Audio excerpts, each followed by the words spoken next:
क्या हाल चाल है दोस्तों। 2026 में कोई ना कोई टेक प्रोडक्ट खरीदने का तुम पक्का सोच रहे होगे। भाई साहब बिल्कुल सही जगह आए हो, क्योंकि आज की वीडियो में हम बताने वाले हैं कि laptop, smartphone, smart watch, speaker, tablet या किसी भी टेक प्रोडक्ट को खरीदते वक्त तुम्हें किन चीजों के बारे में ध्यान रखना है। ऑफर्स के चक्कर में मत पड़ना, अपना यूज केस देख के डिसीजन बनाना और सही डिसीजन बनाना, ऐसे नहीं कुछ भी खरीद रहे हो। स्वागत है अपने GTV के एपिसोड 8 के अंदर। पता ही नहीं चला 8 एपिसोड पूरे भी कर दिए हमने। हर संडे हम तुम्हारे लिए ऐसी बढ़िया वीडियो लाते हैं, तो सब्सक्राइब भाई साहब इसके लिए। इस 5% को उठा के 25 लेके जाना है इस साल के एंड तक। मैं हर वीडियो में बोलूंगा जब तक तुम सब्सक्राइब नहीं करोगे। कर दो यार, इतना क्यों बुलवा रहे हो। बाकी नेक्स्ट वीडियो किस पे चाहिए कमेंट जरूर कर देना, हम बढ़िया वीडियोस ला रहे हैं अभी तक तो, है ना। सबसे पहले तुम्हें बताएंगे कि लैपटॉप कैसे बाय करना है। देखो, लैपटॉप खरीदने से पहले तुम्हें एक बात सबसे पहले अपने आप से पूछनी है कि तुम्हारे लैपटॉप की स्क्रीन में क्या चलने वाला है। कोडिंग, प्रोग्रामिंग, MS Excel या फिर वेलोरेंट या वीडियो एडिटिंग। सबसे पहली चीज आती है अपना प्रोसेसर, जिसको बहुत लोग इग्नोर कर देते हैं कोई भी डिसीजन बनाते वक्त, जबकि ये काफी ज्यादा मेन चीज है। नॉर्मल स्टूडेंट्स या फिर वर्किंग प्रोफेशनल के लिए i5 और Ryzen 5 ठीक रहता है, और अगर एडिटिंग या फिर मल्टीटास्किंग जैसे काम करने हैं, म्यूजिक प्रोडक्शन या कोई CPU इंटेंसिव हैवी काम, देन i7 या Ryzen 7 की तरफ जाना। और अगर तुम एक क्रिएटर हो तो तुम्हारे लिए पर्सनली बता रहा हूं, मैकबुक्स काफी ज्यादा वैल्यू फॉर मनी तुम्हारे लिए साबित हो सकते हैं, खास करके इनकी जो M सीरीज वाले जितने भी चिपसेट अब ये आ रहे हैं नए नए। सेकंड चीज है ग्राफिक कार्ड। काफी लैपटॉप्स में ग्राफिक कार्ड आता है, काफी लैपटॉप में नहीं आता। अगर तुम्हें हैवी एडिटिंग करनी है, चाहे फिर वो वीडियो एडिटिंग हो या फिर आफ्टर इफेक्ट्स या फिर कोई भी ग्राफिक डिजाइनिंग या ग्राफिक इंटेंसिव काम, इवन गेमिंग, तो एटलीस्ट RTX 40 सीरीज या 50 सीरीज के लिए तुम्हें जाना चाहिए। 30 सीरीज अब बहुत ही ज्यादा पुरानी हो चुकी है, फ्यूचर प्रूफ नहीं है वो। बट अगर बजट कम है तो फिर तुम 3050 जैसे ग्राफिक कार्ड को भी प्रेफर कर सकते हो, 6GB रैम वाला। और ये सिर्फ हैवी काम करने वाले लोगों के लिए बोल रहा हूँ, अदरवाइज तुम नॉर्मल iGPU से भी काम चला सकते हो अगर तुम्हारा हल्का फुल्का काम है, नॉर्मल कोडिंग, प्रोग्रामिंग या फिर माइक्रोसॉफ्ट ऑफिस वगैरह। देन आती है रैम और स्टोरेज। आज की डेट में ना मिनिमम भाई 16GB रैम प्रेफरेबल है, 8GB रैम का तो कोई भी लैपटॉप तुम्हें नहीं लेना है। ये सब मैं 2026 को कंसिडर करके बता रहा हूँ, जबकि रैम के प्राइसेस चांद पे चले गए हैं भाई साहब। बट स्टिल यार 16GB तो मिनिमम चाहिए ही होगी तुम्हें। और स्टोरेज की बात करें तो 1TB SSD मिनिमम प्रेफर करना, बट 512GB में भी तुम्हारा काम चल जाएगा। फ्यूचर में तुम एक्सपेंड कर सकते हो लैपटॉप में, ऐसा लैपटॉप लेना, या फिर एक्सटर्नल SSD वगैरह लेके भी काम चल जाएगा। बट 512GB से नीचे मत जाना। मैकबुक्स को छोड़ के, मैकबुक्स में 256GB ही आती है, तो फिर तुम 256 ही ले लेना उनमें, क्योंकि 20,000 रुपए कौन देगा भाई 512GB के। और एक प्रो टिप देता हूँ, अगर तुम्हें बैटरी चाहिए तो गेमिंग लैपटॉप मत लेना, क्योंकि गेमिंग लैपटॉप में बैटरी बैकअप इतना अच्छा नहीं आता। देन तुम्हें फिर थिन एंड लाइट लैपटॉप की तरफ ही जाना पड़ेगा, और थिन एंड लाइट में भी ना इंटेल की अल्ट्रा सीरीज 2 या फिर Ryzen AI वाले चिपसेट्स को प्रेफर करना, या फिर इंटेल Evo भी प्रेफर कर सकते हो, वो थोड़ा पुराना हो गया है। लेटेस्ट अपने यही दोनों है। इनके अंदर तुम्हें बैटरी बैकअप भी 14-15 घंटे का मिलता है। परफॉर्मेंस बैटरी पर तुम्हें मिलती है बढ़िया, चार्जर लगाने की जरूरत नहीं है जैसा मैकबुक्स के साथ होता है, और बढ़िया थिन एंड लाइट मशीन होती है, काफी अच्छे लैपटॉप्स होते हैं। तो इनके हमने काफी सारे रिव्यू भी बना रखे हैं, चेक करना चाहो तो कर लेना। मैं प्लेलिस्ट का लिंक दे दूंगा आई बटन या डिस्क्रिप्शन में, बहुत सारे लैपटॉप हमने रिव्यू कर रखे हैं। और स्नैपड्रैगन वाले लैपटॉप्स अभी इस साल भी मैं रेकमेंड नहीं करूंगा, क्योंकि उनमें अभी भी कंपैटिबिलिटी के थोड़े बहुत इश्यूज हैं। हो सकता है साल के एंड तक आते आते वो बहुत ही बढ़िया काम कर दें और काफी कम प्राइस में काफी अच्छी चीजें डिलीवर कर दें। फिलहाल के लिए प्रेफरेबल नहीं है, बट इन केस स्नैपड्रैगन कोई अपडेट लाता है तो हम एक और नया GTV का एपिसोड ले आएंगे भाई तुम्हारे लिए। सब्सक्राइब कर दो, हर संडे तुम्हें ऐसी मस्त वीडियोस देखने को मिलती हैं यार, only on Unbox Tech guys. सारे अपडेट सबसे पहले। अब बताते हैं तुम्हें कि स्मार्टफोन कैसे बाय करना है भाई। स्मार्टफोन सिलेक्ट करते वक्त सिर्फ रैम, स्टोरेज और मेगापिक्सल पे फोकस नहीं रखना होता भाई। इनके अलावा ना 3 और चीजें काफी इंपॉर्टेंट होती है, जो कि है अपनी performance, display and longevity. Performance मिलती है भाई स्नैपड्रैगन या फिर MediaTek Dimensity के लेटेस्ट प्रोसेसर्स के साथ, जो भी लेटेस्ट लॉन्च होते रहते हैं मार्केट में। पुराने प्रोसेसर्स को कम से कम प्रायोरिटी दिया करो, और अगर पुराना प्रोसेसर लेते भी हो ना तो उनके स्कोर्स को नए प्रोसेसर के साथ कंपेयर जरूर करा करो, जो भी लेटेस्ट मार्केट में आ रखा है, ताकि तुम्हें अंदाजा लग जाए कि भाई ये टिकेगा भी या नहीं। पता लगे 1 साल बाद तुम्हारा फोन स्लो हो गया और फिर पैसे कितने भी लगा दो बेकार ही है वो। तो ये काफी ज्यादा इंपॉर्टेंट फैक्टर है जिसे लोग बिल्कुल एकदम स्किप कर देते हैं। देन आती है भाई बैटरी। 4500 mAh से ऊपर की ही बैटरी प्रेफर करना आज की डेट में। मतलब 4000 mAh भी ठीक है, काफी हद तक चल जाएगी अगर ऑप्टिमाइजेशन अच्छी है, जैसे कि अपने एप्पल के स्मार्टफोन्स में रहती है, एंड इवन गूगल के स्मार्टफोन्स में अब हो गई है, बेटर हो गई है बैटरी इनकी। एंड सैमसंग की भी जो S सीरीज है उनकी बैटरी बैकअप काफी ज्यादा अच्छे होते हैं। बाकी OnePlus, Vivo, Oppo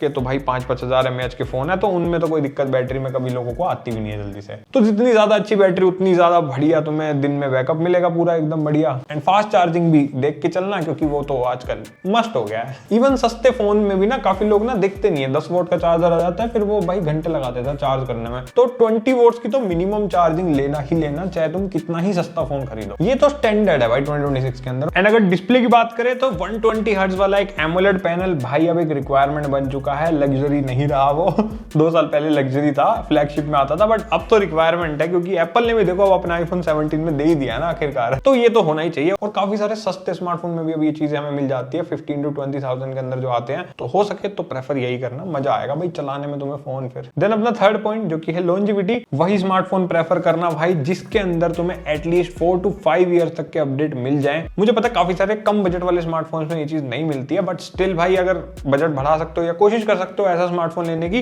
जिसको तुम जल्दी से चेंज नहीं करोगे और एटलीस्ट भाई 4 से 5 साल तक तो यूज कर पाओ, वो तभी हो सकता है जब उसके अंदर अपडेट्स आएंगे। प्रीमियम ब्रांड्स के अंदर तो आते हैं भाई 6 to 7 ईयर्स तक के अपडेट्स, बट सस्ते स्मार्टफोन्स में नहीं मिलती हमें ये चीज। तो ऐसा मत करना कि ऑफर्स के चक्कर में तुम कोई पुराना स्मार्टफोन खरीद लो, क्योंकि अगर तुम पुरानी जनरेशन का स्मार्टफोन खरीदोगे तो तुम्हें फ्यूचर के अपडेट्स भी कम मिलेंगे। कोई बहुत ज्यादा ड्रास्टिक ऑफर हो तो बात अलग है, बट स्टिल इस चीज को हमेशा ध्यान में रखा करो। बहुत लोग नहीं सोचते, तो मैंने इसीलिए इन्हीं तीनों पॉइंट्स के बारे में बात की। देन आते हैं अपने हेडफोन एंड ईयरफोन्स, इन्हें कैसे बाय करें। पहले हेडफोन बता देता हूं, अगर तुम कोई गेमर हो या एडिटर हो या फिर कोई म्यूजिक प्रोडक्शन वगैरह का तुम्हारा काम रहता है कि भाई तुम्हें एकदम जीरो लेटेंसी ऑडियो चाहिए, then straight forward wired headphones की तरफ जाओ। या फिर अगर वायरलेस चूज करते हो तो इनमें वायर्ड का ऑप्शन होना चाहिए, लाइक ऑक्स का पोर्ट अगर दे रखा है तब वायरलेस भी प्रेफर कर सकते हो, क्योंकि एटलीस्ट तुम्हारे पास ऑप्शन तो होगा ना जीरो लेटेंसी एक्सपीरियंस करने का। बाकी आजकल तो एक्टिव नॉइज कैंसिलेशन भी काफी सारे हेडफोन्स में आती है, जो कि एक जरूरी फीचर भी है, ताकि एनवायरनमेंट की नॉइज को कैंसिल आउट करके तुम्हें बढ़िया ऑडियो की क्वालिटी मिले। बाकी कुशन्स कंफर्टेबल हो and over the ear headphone prefer करना, क्योंकि वो ज्यादा कंफर्टेबल होते हैं अगर तुम्हें लंबे सेशंस के लिए यूज करना है। लाइक एक ओपन बैक हेडफोन की कैटेगरी भी है, जिसके अंदर ना उनमें यहाँ पर ऐसे मैश लगी होती है, तो उसके अंदर क्या है कि तुम्हें पहनने के बाद भी फील नहीं होगा कि तुमने काफी देर तक हेडफोन पहन रखे, क्योंकि एयर फ्लो मेंटेन हो जाता है उसमें। चेकआउट करना, मैंने अभी तक ट्राई नहीं किया, बट सुना है तो मैंने सोचा बता दूं तुम्हें। कहोगे तो एक ऐसे किसी हेडफोन का रिव्यू बनाने की कोशिश करेंगे आगे फ्यूचर में। और हाँ, वेट भी चेक करना, हेडफोन का वेट जनरली 200 ग्राम या उसके आसपास हो तो सही रहता है। अगर उससे ज्यादा हैवी हो तो थोड़ा ना लॉन्ग सेशंस में दिक्कत हो जाती है, डालने में इरिटेशन हो सकती है। बाकी अगर तुम जिम जाते हो, रनिंग करते हो या फिर डे टू डे लाइफ में तुम्हें पूरे दिन बैठने होता है, यूज करना होता है ऐसी किसी जगह पे जहां हेडफोन नहीं लगा सकते तुम, then earbuds are the best option for it. बस ईयरफोन खरीदते वक्त तुम्हें कुछ बातों का ध्यान रखना है, जैसे कि इसकी फिटिंग काफी ज्यादा परफेक्ट आए, तुम्हें बढ़िया कोडेक्स जैसे कि LDAC और LHDC का सपोर्ट हो, जिससे कि तुम्हें हाई प्रोफेशनल ऑडियो का भी मजा मिल पाए। अगर नॉर्मल यूज करना है तो फिर कोई दिक्कत नहीं है, बट अगर अच्छी प्रोफेशनल साउंड सुननी है तो ये सपोर्ट होना चाहिए। बाकी ब्लूटूथ वर्जन लेटेस्ट हो तो बहुत ही बढ़िया, क्योंकि उसमें क्या है कि फिर कनेक्शन सीमलेस हो जाता है, एंड डुअल कनेक्शन भी ईयरफोन्स में अगर तुम्हारे सपोर्टेड है तो और भी बल्ले बल्ले हो जाएगी। हेडफोन्स में भी डुअल कनेक्शन होना चाहिए, क्योंकि आज की डेट में काफी सारे हेडफोन्स में आता है, और एक बढ़िया फीचर है 2026 में तो होना ही चाहिए मेरे हिसाब से, ताकि मल्टी डिवाइस में भी अगर तुम्हें यूज करना है लैपटॉप स्मार्टफोन पे एक साथ तो कर पाओ। बाकी माइक्रोफोन की क्वालिटी भी तुम्हें दोनों में चेक करनी है कि हेडफोन और ईयरफोन में दोनों में कैसी आती है जो भी खरीद रहे हो। और IP रेटिंग भी चेक कर लेना कि भाई अगर कोई स्वेट वगैरह आता है या फिर कोई पानी वानी की छींटे पड़ती है, बारिश में यूज करते हो, तो उससे भी कोई इशू नहीं आना चाहिए। तो ये कुछ पॉइंट्स है जिनका तुम्हें ध्यान रखना है कोई भी ईयरबड्स या हेडफोन को खरीदते वक्त। अब तुम्हें बता दिया कि भाई स्पीकर्स या साउंड बार खरीदते वक्त किन बातों का तुम्हें ध्यान रखना है। साउंड बार हमेशा तुम्हें अपने रूम के साइज के हिसाब से सिलेक्ट करना है, कि अगर तुम्हारा 10x15 या कोई बेडरूम जैसा रूम है तो 2.1 channel sound bar is enough for you. और अगर तुम्हें एक होम थिएटर बनाना है जिसमें तुम्हें प्रॉपर ऐसे सिनेमा वाली फील मिले, मूवी वगैरह ज्यादा देखने का एक्सपीरियंस करना है, और ऐसा चाहिए कि आवाज तुम्हें चारों तरफ से सुनाई दे, सराउंड साउंड सिस्टम,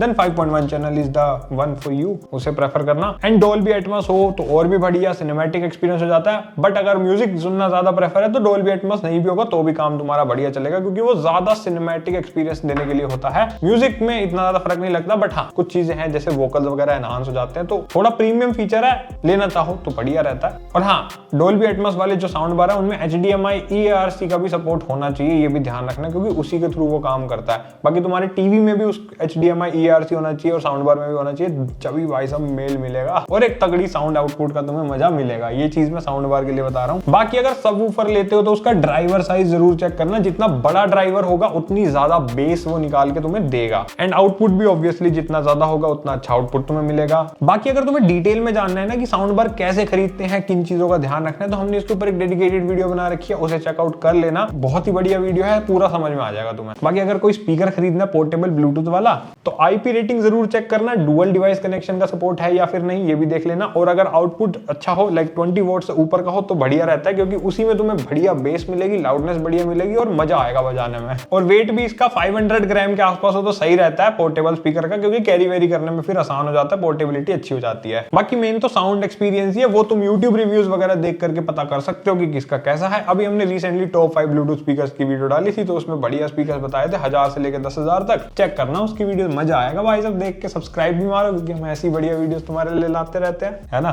काम की चीजें बनाते हैं ना एकदम। देन आती है भाई अपनी समझदार घड़ी आई मीन स्मार्ट वॉच। मैं देखो स्मार्ट वॉच सिर्फ एप्पल, सैमसंग, गूगल की जो आती है वो, या फिर जो भी भाई मतलब 10-15 हजार से ऊपर की स्मार्ट वॉच होती है ना, उसी को भाई एक स्मार्ट वॉच मान दो। बाकी जो ये सस्ती स्मार्ट वॉच है ना, जो 1000-1500 में आ जाती है, मैं इन्हें मानता ही नहीं स्मार्ट वॉच क्योंकि जो पर्पस है ना, मेन पर्पस स्मार्ट वॉच का भाई वो है ही नहीं। मतलब उनमें वो बस एक तुम्हें डिस्प्ले मिल गई और चलाते रहो उसे, वो फिट बैंड ही है भाई, उससे ज्यादा कुछ नहीं है, बस डिस्प्ले बड़ी कर दी उसकी। हार्श ट्रूथ है लेकिन भाई सच है, क्योंकि हमने काफी सारे स्मार्ट वॉचेस ऑलरेडी अपने चैनल पे बना रखी है और मुझे काफी बार फील हुआ ये चीज, तो मैंने सोचा अब तुम्हें बताऊं। तो इसीलिए अगर तुम्हें फिर भी सस्ती स्मार्ट वॉचेस खरीदनी है, तुम्हारा बजट कम है, अंडर 5000 के, तुम्हें कुछ वॉचेस पसंद है और तुम्हें लेने का मन है, तो उनमें भी कुछ फीचर्स ऐसे हैं जिनका तुम्हें ध्यान रखना खरीदते वक्त। बता देता हूं क्या क्या। हेल्थ एंड फिटनेस के मामले में एक्यूरेसी बहुत इंपॉर्टेंट है, वो जरूर देख लेना कि तुम्हारी वॉच एक्यूरेट कितना है। जितनी भी भाई ये चाइनीज वॉचेस आ रही है ना, ये बिल्कुल एक्यूरेट नहीं है। मेरे को सिर्फ अमेज़फिट की एक्यूरेसी ज्यादा अच्छी लगती है,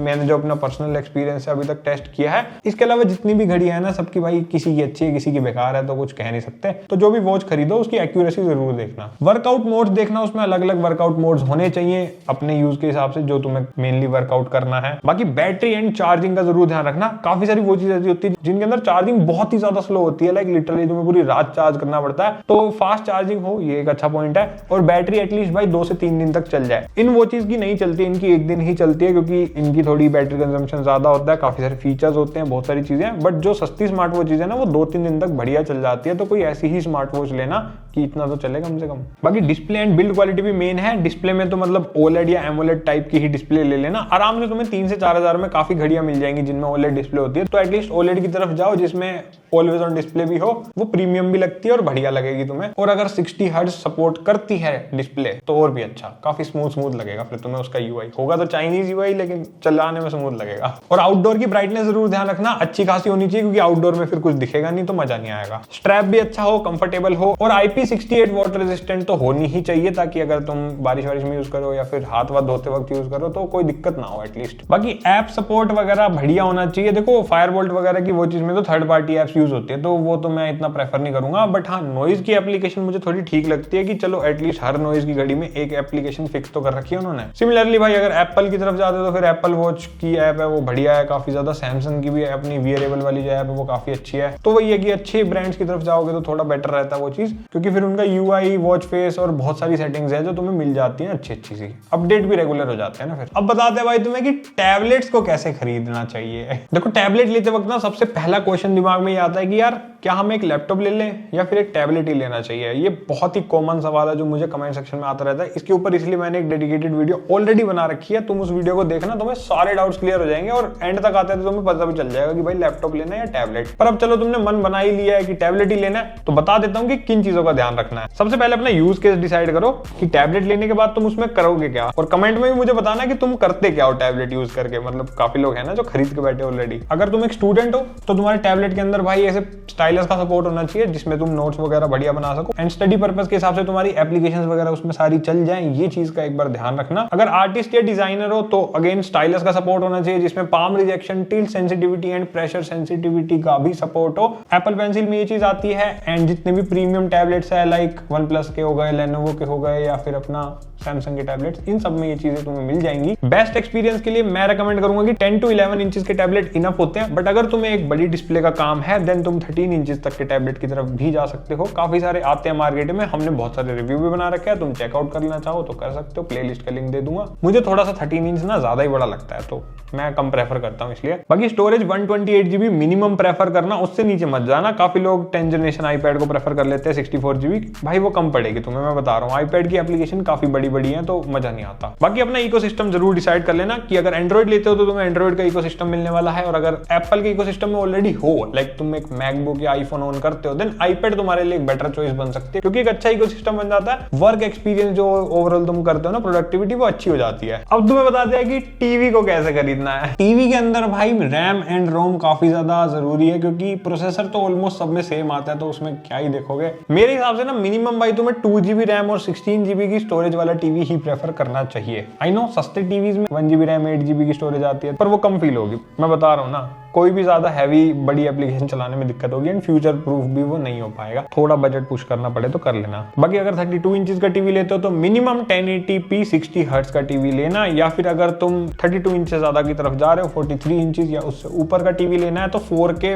60 हर्ट्ज मिनिमम। उससे नीचे जाने पे भाई फिर वो ब्लरीनेस आती है, थोड़े पिक्सेलेशंस दिखते हैं और ज्यादा क्रिस्प और बढ़िया क्वालिटी नहीं आ पाती। बाकी टीवी का जो ऑपरेटिंग सिस्टम है वो एंड्रॉइड तो होना ही चाहिए। आजकल लिनक्स वाले टीवी भी आ गए हैं, बट एंड्रॉइड प्रेफर करना वो ज्यादा सीमलेस और ज्यादा बढ़िया है। और एंड्रॉइड में भी ना एंड्रॉइड वर्जन देखना एंड्रॉइड 14 से ऊपर होना चाहिए। बाकी HDR का सपोर्ट हो तो और भी बढ़िया है। डिस्प्ले भाई मेन है टीवी के अंदर तो। और टीवी के स्पीकर्स भी 20 to 30 वॉट्स तो मिनिमम होने ही चाहिए, क्योंकि उससे नीचे फिर आवाज बढ़िया नहीं आएगी और टीवी में फिर तुम टीवी नहीं देख पाओगे, मजा नहीं आएगा, क्या फायदा। 20-30 वॉट्स का आउटपुट वाला टीवी भी अगर होगा ना तो ठीक ठाक आवाज वो दे देगा। ऐसा नहीं होगा कि एक स्पीकर की जरूरत ही है, काम तो बढ़िया चलेगा कम से कम। एंड कनेक्टिविटी के भी तुम ऑप्शंस को जरूर चेक करना, सारे होने चाहिए। जैसे कि HDMI पोर्ट हो, उसके अंदर ARC वाला HDMI पोर्ट भी हो, ताकि कल को कोई साउंड बार वगैरह कनेक्ट करना है तो कर सकते हो। ऑप्टिकल पोर्ट हो, ऐसे ही ऑडियो विजुअल इनपुट या फिर RF इनपुट जो रेडियो फ्रीक्वेंसी वाला है, जो सेट टॉप बॉक्स की डिस्क वगैरह वाला होता है जो पहले यूज करते थे लोग। एंड OX का पोर्ट, ये सारे पोर्ट्स भी हो तो बढ़िया रहेगा। और हाँ, वॉल माउंट का ऑप्शन भी चेक करना कि भाई स्टैंड वैंड लग जाए, दीवार पे टांगना हो तो कोई दिक्कत ना आए। तो ये तो भाई अपने सारे टेक प्रोडक्ट्स। अगर 2026 में तुम इनमें से कोई भी प्रोडक्ट खरीदने का प्लान कर रहे हो तो मेरे हिसाब से ये गाइड तुम्हारे काफी काम आ जाएगी। अगर पसंद आई हो ये वीडियो तो शेयर जरूर करना अपने दोस्तों के साथ, फैमिली में, रिश्तेदारों को, सबको,